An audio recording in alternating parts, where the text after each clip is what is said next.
دیکھیں اعوذ باللہ من الشیطان الرجیم بسم اللہ الرحمن الرحیم یا ایھا الذین آمنوا اذا تداینتم بدین الی اجل مسمى فاکتبوہ ولیکتب بینکم کاتب بالعدل۔ اس سے پہلے بیان ہو گیا تھا سود کے بارے میں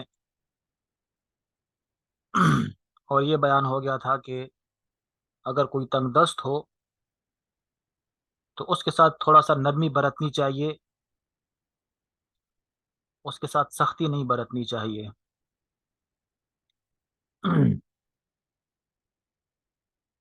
اس کو ذرا مہلت دینی چاہیے۔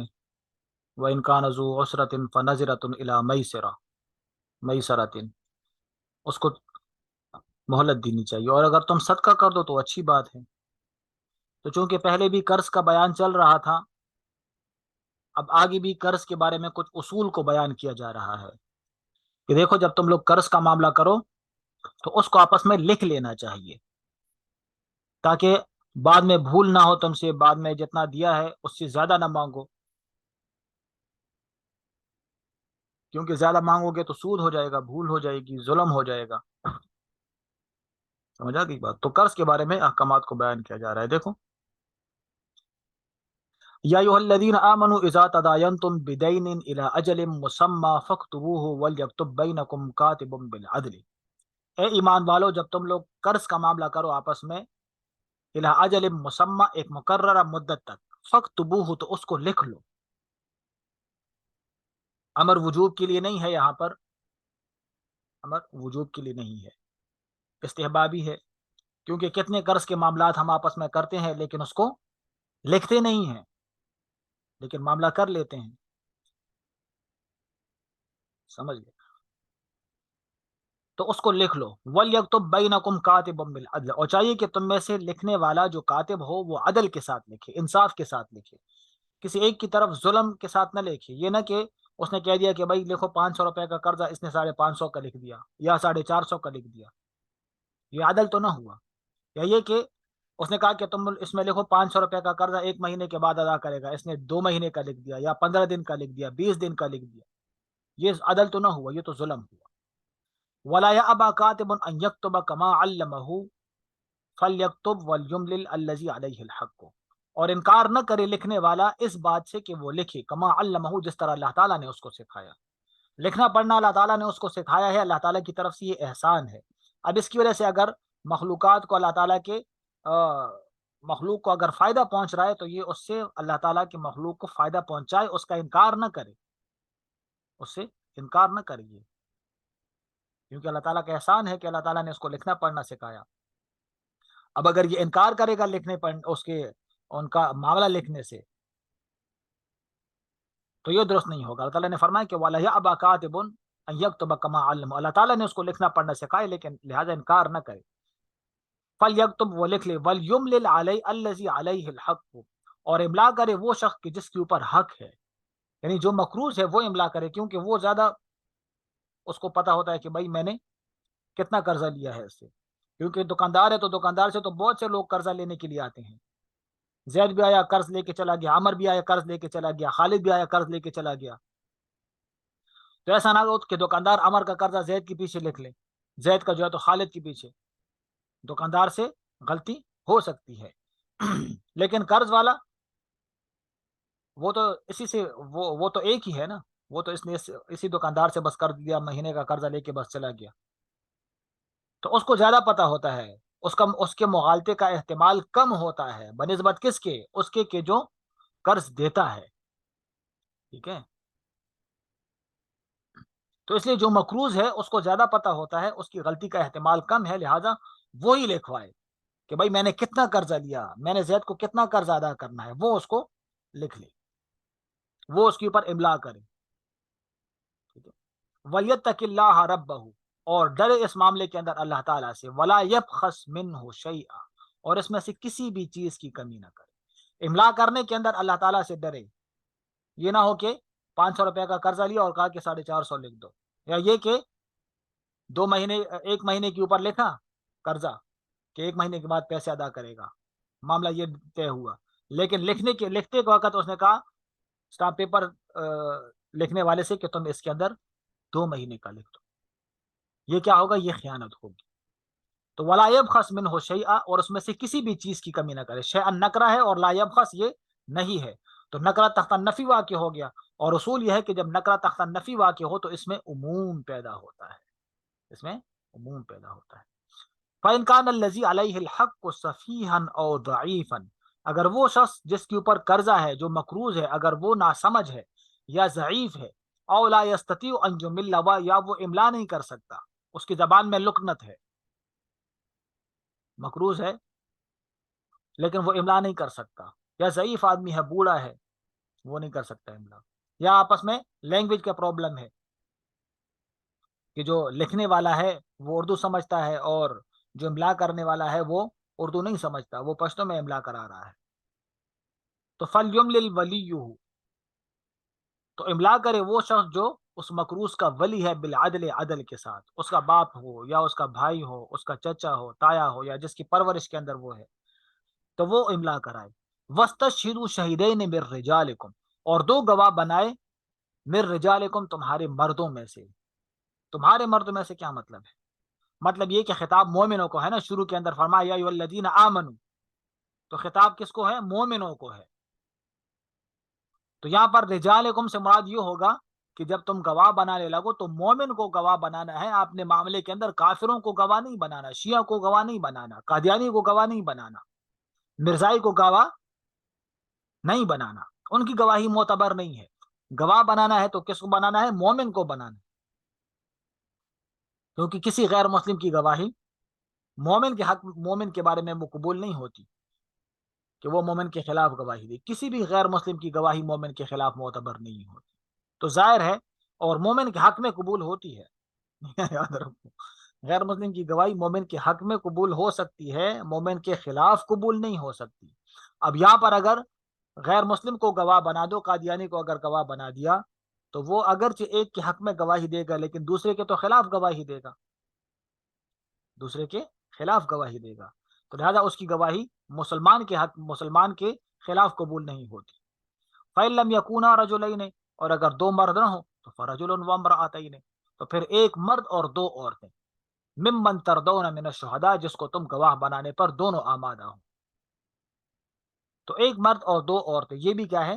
گواہی کا نصاب پورا ہو جائے گا، لیکن 2 عورتیں یہ کم از کم کی مقدار ہے۔ اچھا، 2 عورتوں کی مقدار یہ کم از کم کی ہے، اس کا مطلب یہ نہیں ہے کہ 2 عورتیں 1 مرد کے برابر ہیں، نہیں، کم از کم 2 عورتیں ہوں تو 1 مرد کے برابر ہو جائے گا، کم از کم، ٹھیک ہے؟ تو مانا یہ نہ ہوا کہ اگر 4 عورتیں ہوں تو پھر 2 مردوں کے برابر ہو جائے گی، نہیں، دنیا کی ساری عورتیں بھی گواہی کے معاملے میں اگر آ جائیں اور ان کے ساتھ مرد نہ ہو تو ان کی گواہی کا نصاب پورا نہیں ہوگا۔ یہاں پر کم از کم کی مقدار کو ذکر کیا ہے، کم از کم کی مقدار کو، سمجھ آ گئی بات؟ تو اگر 2 عورتیں ہوں اور ان کے ساتھ مرد ہو تب جا کے ان کی گواہی کو معتبر کیا جائے گا، لیکن اگر کسی معاملے کے اندر میں تو پورے محل خاندان کی عورتوں کو جمع کر دیا، اس کے سامنے اس بندے نے میرے سے قرض دیا تھا، سب نے کہا ہاں شادی تھی، ٹھیک ہے، اور شادی کے اندر یہ بندہ آیا تھا ادھر اور اس نے جو ہے تو قرض مانگا تھا تو ہمارے سامنے اس نے قرض دیا تھا، یہ ساری عورتیں گواہی دے رہی ہیں، ہاں ساری عورتیں، 60-70 عورتیں ہیں، پورے محلے کی شادی تھی، ہم آ گئے تھے، جمع ہو گئے تھے، کوئی مرد نہیں، مرد تو نہیں تھا کوئی بھی، تو ان کی گواہی معتبر نہیں ہے، ان کی گواہی معتبر نہیں ہوگی، سمجھا کی بات؟ اور بعض معاملات ہوتے ہیں کہ جس کے اندر عورت کی گواہی بالکل سرے سے معتبر ہی نہیں ہوتی، جیسے حدود و قصاص وغیرہ ہو گیا، ٹھیک ہے، اور بعض عورتیں ہوتی ہیں، بعض معاملات ہوتے ہیں کہ جس کے اندر عورت ہی کی گواہی معتبر ہوتی ہے، وہاں پر مرد کی گواہی نہیں ہوتی، کیونکہ وہاں پر مرد کا کوئی کام ہی نہیں ہوتا، ٹھیک ہے، جیسے رضاعت کا مسئلہ ہو گیا، ٹھیک ہے، ولادت کا مسئلہ ہو گیا، تو وہاں پر عورتوں کی گواہی کا اعتبار کیا جائے گا۔ ممن ترضون من الشہداء، وہ گواہ کہ جس کو تم دونوں اس کے اوپر راضی ہو، مطلب یہ کہ بالفرض اگر زید کو لے آئے گواہی کے لیے تو عمر نے کہا نہیں، زید کو کیوں لے کر آئے، یہ تو پہلے بھی میرے معاملے میں گواہ بن چکا تھا اور اس نے جو جھوٹی گواہی دی تھی، لہذا اس کو میں نہیں مانتا، ایسے 2 گواہ لے کر آؤ کہ جس کے اوپر دونوں فریقین راضی ہو۔ ان تدل احداہما الاخری، ان تدل احداہما فتذکر احداہما الاخری، کہ اگر ایک ان میں سے بھول جائے، دو عورتیں اس لیے کم از کم دو عورتیں کہ اگر ایک ان میں سے بھول جائے فتذکر احداہم الاخری، تو ان دو میں سے ایک دوسرے کو یاد دلا دے گی، ان کو یاد دلا دے گی۔ سمجھ آ گئی بات؟ مطلب یہ کہ دو عورتیں ہیں نا، بھول چوک ہو جاتی ہے ان میں سے، تو اگر ایک عورت سے بھول ہو گئی تو وہ دوسرے اس کو کہہ دے گی کہ نہیں وہ تو معاملہ اس طرح ہو گیا تھا نا، اس نے تو دو نوٹ نکالے تھے لیکن دیا تو ایک نوٹ تھا، تو ایک دوسرے کو یاد کرا دے گی۔ سمجھا کی بات؟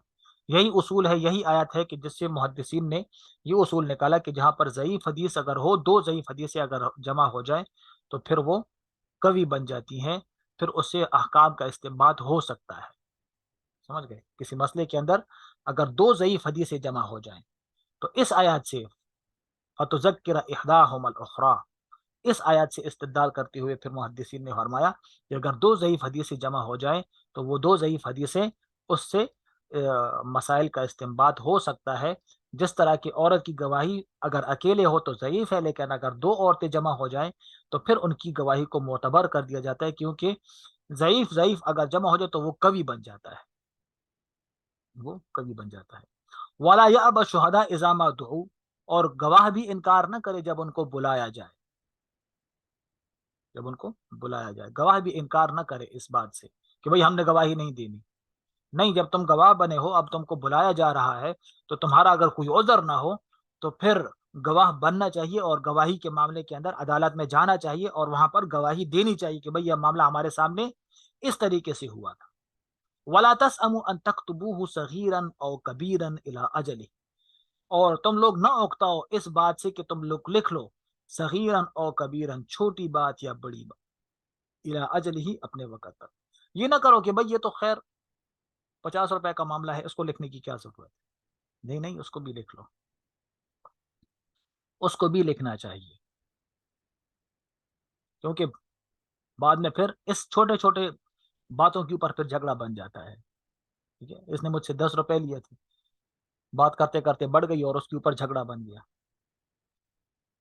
تو قرآن کے اصول ایسے اصول ہیں کہ اگر ان کو اپنایا جائے تو آپس کے اندر جو اختلافات ہیں، جو غلط فہمیاں ہیں، وہ غلط فہمیاں کبھی پیدا نہ ہو۔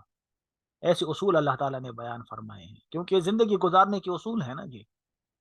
اب ان اصولوں کے اوپر اگر چلا جائے، لیکن اگر آج کل کسی سے کوئی قرض لے اور اس کو کہے کہ 1 منٹ صبر کرو، وہ پین کاپی لے بیٹا ذرا لکھو، اچھا تو زندگی میں پہلی مرتبہ تم مجھے قرض دے رہے ہو اور اپنے جب رجسٹر کے اندر تم درج کر رہے ہو، تمہارے میرے اوپر اعتبار نہیں ہو، بھائی اعتبار کی بات نہیں ہوتی۔ اللہ تعالیٰ نے فرمایا ذات دایان تو بدین راجن مسمى فاکتبو، تم لکھ لو اس کو، اللہ نے فرمایا ہے، لیکن یہاں پر تو یہ رواج ہی نہیں ہے۔ یہاں پر تو اگر کسی کے قرض کا معاملہ ہوگا، تم نے اس کو کہا کہ ٹھیک ہے ذرا لکھ لو اس کو، تو بس دیکھو کہ کتنی باتیں کرتا ہے۔ ہاں، ابھی جو ہے تو تم مجھے 100 روپے قرض دے رہے ہو، 1000 روپے قرض دے رہے ہو، اور جو ہے تو تم اب کاپی کے اندر لکھنا چاہتے ہو، کل کو مجھے کاپی دکھاؤ گے کہ یہ دیکھو تم نے مجھ سے قرض لیا تھا۔ یہ کیا ہے؟ یہ سب قرآن سے دوری کی باتیں ہیں، قرآن کو نہ سمجھنے والی باتیں ہیں، سمجھ گئے؟ تو اس لیے، اور پھر انہی باتوں کی وجہ سے جھگڑا بھی ہوتا ہے، انہی باتوں کی وجہ سے، سمجھ گئے؟ تو اللہ تعالیٰ نے فرمایا کہ چھوٹی بات بھی ہو نا، اس کو بھی لکھ لیا کرو، ذالکم اقسط عند اللہ واقوم للشہادہ، یہ زیادہ انصاف کی بات ہے اللہ تعالیٰ کے نزدیک، واقوم للشہادہ، اور زیادہ قائم کرنے والا ہے گواہوں کو۔ سمجھ گئے؟ یعنی کہ گواہی کے اندر بھی تو بھول چوک ہو جاتی ہے نا، گواہ کو بھی تو پتہ نہیں ہوتا نا بعض دفعہ کیا کیا معاملہ ہوا تھا، گواہ بھی بھول سکتے ہیں۔ تو اللہ تعالیٰ نے فرمایا کہ یہ زیادہ انصاف والی بات ہے کہ تم لکھ لو ڈائری کے اندر، اس کو بھی کہہ دو تم بھی اپنے پاس لکھ لو، تاریخ بھی لگا لو، دونوں وہاں پر سائن بھی کر دیں، وہ اقوام للشہادہ، اور زیادہ درست کرنے والا ہے گواہی کو، گواہوں کے وہاں پہ دستخط بھی لے لو، گواہوں کو بھی پھر ہاں یہ دیکھو اسٹامپ پیپر، یہ گواہی ہوئی تھی، اچھا تم نے یہ اس کے اوپر تم نے گواہ دی تھی، ہاں ہاں ہاں اب مجھے یاد آیا، ٹھیک ہے یہ والا معاملہ ہوا تھا۔ اگر تم لکھو گی نہیں اور صرف گواہی ہوگی تو بعد میں گواہ بھی بھول سکتا ہے کہ کیا معاملہ ہوا تھا، بعد میں گواہوں سے بھی بھول چوک ہو سکتی ہے۔ شروع کے اندر بھائی تو جب اولاد وغیرہ نہیں ہوتی تو بھائی تو آپس میں شیر و شکر ہوتے ہیں نا، آپس میں ایک دوسرے کے اوپر خرچہ کرتے رہتے ہیں، آپس ایک دوسرے کے ساتھ جو ہے تو بھائیوں والے معاملات کرتے رہتے ہیں، لیکن جب اپنے بچے ہو جاتے ہیں، پھر جب آگے جو ہے تو ان کا خرچہ ہو جاتا ہے تو پھر بھائی سے کہتے ہیں وہ تمہیں یاد نہیں ہے، وہ 20 سال پہلے تم نے مجھ سے جو تو وہ زمین لی تھی، وہ تو تمہیں میں نے اس لیے دی تھی. دیکھا، پھر اختلافات بن جاتے ہیں. تو اسی وقت معاملات اگر غیروں کی طرح ہوں اور رہن سہن بھائیوں کی طرح ہو، وہاں پر پھر اختلافات پیدا نہیں ہوتے. اور غیروں کی طرح معاملات بھی نہیں ہے. ٹھیک ہے، اللہ کا حکم ہے. اللہ تعالیٰ نے یہاں پر یہ نہیں فرمایا کہ بھائی کے ساتھ معاملہ ہو تو پھر اس طرح نہ کرنا، یہ نہیں فرمایا. بلکہ معاملات تو ہوتی ہی آپس میں ہے، بھائیوں کے اندر، کزنوں کے اندر، رشتے داروں کے اندر ہی معاملات ہوتے رہتے ہیں. ٹھیک ہے، تو انہیں کو حکم ہے، بلکہ ان کو تو زیادہ لکھنا چاہیے تاکہ بعد میں رشتے داری خراب نہ ہو. لیکن شروع کے اندر تو شیر و شکر بننے کی کوشش کرتے ہیں، اور پھر بعد میں انہی معاملات کی وجہ سے جو قرآن کی نافرمانی ہوئی تھی نا، وہ جو حکم کے اوپر عمل نہیں ہوا تھا، تو پھر انہی وجہ سے پھر کیا کرتے ہیں، آپس میں اختلافات کرتے ہیں اور جھگڑے کرتے ہیں آپس میں. تو اللہ تعالیٰ نے فرمایا کہ اس کو لکھ لیا کرو. وَأَدْنَا أَلَّا تَرْتَابُوا، اور یہ زیادہ قریب ہے اس کے اندر کہ پھر تم بعد میں شک نہیں کرو گے کہ معاملہ کیا ہوا تھا. اور دوسری بات یہ کہ اگر لکھ بھی لیا، دستخط کر لیے، بعد میں اگر فوت ہو گئے، کوئی ایک ان میں سے فوت ہو گیا، تو باقی ورثاء کو تو پتہ ہوگا نا کہ ان کا کیا معاملہ طے ہوا تھا. یہ دیکھو لکھا ہوا ہے، دونوں کے دستخط موجود ہیں، اور یہ والا معاملہ ان کا ہوا تھا. الا ان تکون تجارتا حاضرتا، تم لکھ لیا کرو، لیکن ہاں آگے استثناء کر دیا، آگے اجازت دے دی کہ اگر تجارت ہو حاضرتا، جو اسی وقت ہو رہی ہو، تو دیرونہا بینکم، مطلب یہ کہ اسی وقت اگر تجارت ہو رہی ہے، اور تدیرونہا جو جس کو تم لیتے ہو، بینکم آپس میں، تو فلیس علیکم جناح، تمہاری اوپر کوئی حرج نہیں ہے، اللہ تکتبوہ کہ تم نہ لکھو.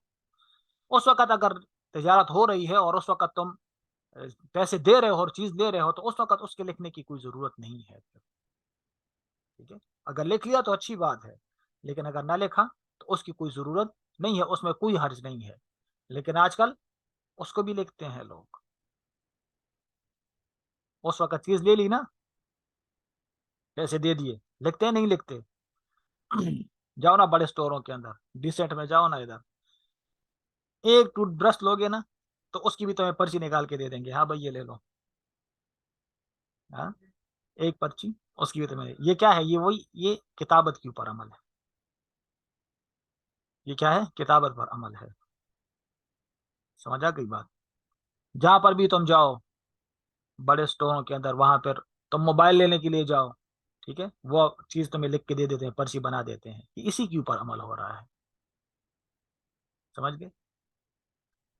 اور اس کے اندر پھر کیا ہے، اس میں ایک تو یہ بات ہے کہ آدمی جس کو بھیجا تھا وکیل کو، تو وہ ڈنڈی نہیں مار سکتا، ڈنڈی نہیں مار سکتا، کیونکہ وہ تو پرچی اتنا ہی بناتے ہیں جتنا کا وہ چیز خریدے گا. اگر پرچی نہ بنائے، ٹھیک ہے، تو وہاں پر وکیل کو تم نے بھیجا، نوکر کو بھیجا، وہی 100 روپے کی چیز لے آؤ، تو وہ اس نے 80 روپے کی آپ کے لیے خریدی اور 20 روپے کی اپنے لیے، اور کہا کہ بس یہ 100 روپے کی اتنی آئی ہے، 100 روپے کی اتنی ہی چیز آئی ہے، اتنی مقدار. لیکن یہاں پر تو اسٹوروں کے اندر جاؤ تو وہ پوری مقدار بھی لکھ دیتے ہیں. بھائی اس نے 100 روپے کی چیز خرید لی ہے، اس کو 1 کلو چیز مل گئی ہے، یا 80 گرام مل گئی ہے، 100 گرام مل گئی، 800 گرام مل گئی، سب اس کو لکھ کے دے دیتے ہیں. تو کوئی ڈنڈی نہیں مار سکتا، چوری نہیں. پیٹرول بھرنے کے لیے جاؤ، وہاں پر بھی اگر پرچی بنانا چاہو تو وہ بھی پرچی بنا کے دے دیتے ہیں. یہ کیا ہے؟ یہ یہی پر اسی پر عمل ہو رہا ہے. تجارتن حاضرتن تدیرونہا. اللہ تعالیٰ نے تو فرمایا کہ اگر نہ لکھو تو کوئی حرج نہیں ہے. لیکن آج کل بڑے اسٹوروں کے اندر، اور یہ کہاں سے آیا، یہ پرچیوں والا نظام کہاں سے آیا؟ ہاں، یہ غیر مسلموں سے. سمجھ گئے؟ غیر مسلموں سے انہوں نے یہ نظام رائج کیا، اور انہوں نے ہمیں یہ نظام دیا. کیا مطلب؟ ہمارے قرآن کا نظام انہوں نے رائج کیا اور انہوں نے ہمیں دے دیا کہ بھائی تم اپنے قرآن پہ اس طرح عمل کرو. تو ہم اپنے قرآن پر عمل کرنے کے لیے ان کے طریقوں کو اپنا رہے ہیں. حالانکہ طریقے ہمارے، یہ ہمیں کرنا چاہیے تھا، لیکن نہیں، ہم نہیں کر رہے، وہ ہمیں سکھا رہے ہیں. اس لیے استاد جی تقی عثمانی صاحب فرماتے تھے کہ جب باطل کو ابھرتا ہوا دیکھو تو سمجھو کہ اس نے کسی شریعت کے دین کے اصول کو اپنایا ہوا ہے. اور مسلمان کو اگر جھکتا ہوا دیکھو تو سمجھو کہ اس نے شریعت کے اصولوں کو توڑ دیا، شریعت کے اصولوں کو اگنور کر دیا اس نے. تو اب دیکھو غیر مسلم ہمارے اصولوں کو لے رہے ہیں، معاملات لکھ رہے ہیں آپس میں. سمجھ گئے؟ اور انہی سے جب وہ کرتے ہیں تو پھر ہم کرتے ہیں کہ ہاں بھائی یہ جب وہ کر رہے ہیں تو اس کے اندر کچھ ہوگا. یہ نہیں دیکھتے ہم کہ بھائی قرآن کے اندر ہے تو ہمیں کرنا چاہیے، نہیں، وہ کر رہے ہیں نا تو بس ٹھیک ہے، ہم بھی کریں گے، پھر ہم اس کو کرنے لگتے ہیں. خود سے نہیں کرتے. تو اللہ تعالیٰ نے فرمایا اذا تبایعتم، جب تم لوگ آپس میں اچھا اللہ تکتبوہ واشہدوا، اور گواہ بناؤ اذا تبایعتم، جب تم لوگ آپس میں معاملہ کرو، آپس میں کسی کو گواہ بنا دو کہ بھئی اگر بڑی چیز تم بیچ رہے ہو، گاڑی بیچ رہے ہو، تم زمین بیچ رہے ہو، پلاٹ بیچ رہے ہو، تو وہاں پر گواہ بنانا چاہیے کسی کو، تاکہ بعد میں جھگڑے پیدا نہ ہو. ٹھیک ہے، وہاں پر لکھت پڑھت کر لینی چاہیے تاکہ بعد میں جھگڑا پیدا نہ ہو. ولا یضار کاتب ولا شہید، اور ضرر نہ پہنچائے لکھنے والا اور گواہ دینے والا. اس کو معلوم کا صیغہ بھی پڑھ سکتے ہو، مجہول کا بھی. معلوم کا پڑھیں گے تو پھر اس طرح کہیں گے کہ لکھنے والا اور گواہی دینے والا کسی کو ضرر نہ پہنچائے. لکھنے والا جتنے پر معمور ہے اتنا لکھے، کم زیادہ نہ لکھے. گواہی دینے والے نے جو معاملہ دیکھا ہے وہی کو بیان کرے، اس کے علاوہ کوئی معاملہ بیان نہ کرے. کیونکہ اگر لکھنے والا کم زیادہ لکھے گا، گواہی دینے والا معاملے کے علاوہ کوئی دوسری گواہی دے گا تو وہ ضرر پہنچائے گا، شریکین میں سے کسی ایک کو ضرر پہنچائے گا. تو کاتب لکھنے والا اور گواہ گواہی دینے والا کسی کو ضرر نہ پہنچائے، جو معاملہ ہے اسی طرح بیان کرے. اور اگر مجہول کا پڑھیں تو گواہ لکھنے والے کو اور گواہی دینے والے کو ضرر نہیں پہنچانا چاہیے. معلوم بھی اسی طرح پڑھیں گے، مجہول بھی اسی طرح پڑھیں گے. اچھا، مضاف ہے نا، اس وجہ سے مضاف کا صیغہ ہے، یہ مضاف کا صیغہ ہے نا. ولا یضار، معلوم پڑھیں گے تو یضار رو تھا اصل میں، مجہول پڑھیں گے تو یضار رو تھا اصل میں. ٹھیک ہے، پھر پہلے حرف کی حرکت کو حذف کر دیا اور را کو را میں مدغم کر دیا اس وجہ سے. تو ضرر نہ پہنچایا جائے ان کو. ضرر کیسے نہ پہنچایا جائے کہ بھئی اگر گواہی والا کہہ رہا ہے کہ بھئی میں نے تو ہاسپٹل جانا ہے، گواہی دینے والا ہم نہیں ہاسپٹل چھوڑو، آ جاؤ، ہمارا کیس ہے، ابھی تاریخیں چل رہی ہیں، ہاں، تب تم اس کو ضرر پہنچا رہے. یا وہ کہہ رہے کہ بھئی میرے دکان کا ٹائم ہے، ابھی تو نہیں چل سکتا، کل کا ٹائم رکھ لیں. وہ کہہ رہے نہیں ابھی نکلو، ابھی نکلو. یا یہ کہ تم نے اس کو پہلے سے بتایا نہیں ہے، انفارم نہیں کیا اس کو پہلے سے اس کو بتانا چاہیے کہ ہاں فلاں تاریخ کو ہم نے جانا ہے گواہی دینے کے لیے، تو آپ دیکھیں اس تاریخ کو آپ ریڈی ہو جائیں. یہ نہیں بتایا فوراً جو ہے تو آگے دکان کے سامنے گاڑی کھڑی کر دی، ہاں بھائی آ جاؤ عدالت پہ. کیوں؟ گواہی دینی. پہلے سے بتا دیتے بس آ جاؤ ابھی چلو، یہ ضرر پہنچانا ہوا نا. تو گواہوں کو ضرر نہیں پہنچانا چاہیے، لکھنے والے کو بھی ضرر. رات کو جو ہے تو اس کو اسٹامپ پیپر والے کو دروازہ کھٹکھٹایا، کیا بات ہے آ جاؤ ہمارا اسٹامپ پیپر لکھ لو. صبح لکھ لیں گے، نہیں ابھی لکھ لو. یہ کیا ہوا؟ ضرر پہنچانا ہوا. وَإِن تَفْعَلُوا، اگر تم اس طرح کرو گے، کیا مطلب کہ کاتب اور گواہ کسی کو ضرر پہنچائے یا کاتب اور گواہ کو کوئی ضرر پہنچائے، اگر اس طرح کوئی کرے گا فَإِنَّهُ فُسُوقٌ بِكُمْ، تو یہ تم لوگ نافرمانی کرو گے. وَاتَّقُوا اللَّهَ، اور ڈرو تم اللہ تعالیٰ سے. وَيُعَلِّمُكُمُ اللَّهُ، اور اللہ تعالیٰ تمہیں یہ چیزیں سکھاتا ہے. غیر مسلموں سے یہ چیزیں نہ سیکھو کہ اگر وہ کریں گے تو ہم کریں گے. اللہ تعالیٰ نے تمہیں یہ چیزیں سکھائی ہیں اور تمہارے بھلے کے لیے یہ چیزیں سکھائی ہیں. کیوں؟ کیونکہ اللہ تعالیٰ کو بکل شیء علیم، اللہ تعالیٰ ہر چیز کے اوپر قادر، جاننے والا ہے. اللہ تعالیٰ کو پتہ ہے کہ کون سے معاملے میں تم لوگوں کا اختلاف پیدا ہوگا اور کون سا طریقہ اختیار کرنے سے تم لوگوں کا اختلاف ختم ہوگا. اللہ کو پتہ ہے. تو جب اللہ تعالیٰ کو تمہارے بارے میں پتہ ہے کہ بھئی تم کس راستے پہ چلو گے تو تمہارا اختلاف ختم ہوگا، تو جب اللہ تعالیٰ کو پتہ ہے تو اس لیے اللہ تعالیٰ نے تمہارے لیے یہ راستے چنے ہیں کہ بھئی اس راستے پہ چلنا، اس طرح کا معاملہ کرنا، اس طرح کا معاملہ کرنے سے تم اختلاف سے بچ جاؤ گے. وَإِن كُنتُمْ عَلَىٰ سَفَرٍ، اگر تم سفر پر ہو، وَلَمْ تَجِدُوا كَاتِبًا فَرِحَانٌ مَقْبُوضًا، اور وہاں پر تمہیں کوئی لکھنے والا نہ ملے، فرحان مقبوضہ، تو پھر رہن رکھ لو، قبضہ کیا ہوا. رہن کو کیا کہتے ہیں؟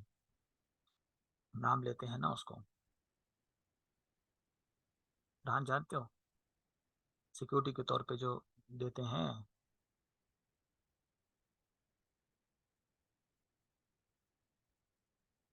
اسے کوئی چیز خریدی، ٹھیک ہے، کوئی چیز، اور کہا کہ پیسے میں آپ کو بعد میں دوں گا، تو اس نے کہا ٹھیک ہے بطور گارنٹی کہ میرے پاس کوئی چیز رکھوا دو، میرے پاس کوئی چیز رکھوا دو. تو اس نے ٹھیک ہے کہا کہ میں موبائل رکھواتا ہوں آپ کے پاس بطور گارنٹی کے. تو یہ کیا ہے؟ یہ رہن ہے. اس کو کیا کہتے ہیں؟ رہن کہتے ہیں. تو اگر رہن رکھوا لیا بطور گارنٹی کے تو یہ جائز ہے کہ بھائی اگر تمہارے پاس کاتب نہیں ہے، لکھنے والا نہیں ہے، تو تم رہن رکھوا لو کہ بھائی بعد میں جب تم پیسے واپس کر دو گے تو یہ چیز تمہیں واپس مل جائے گی.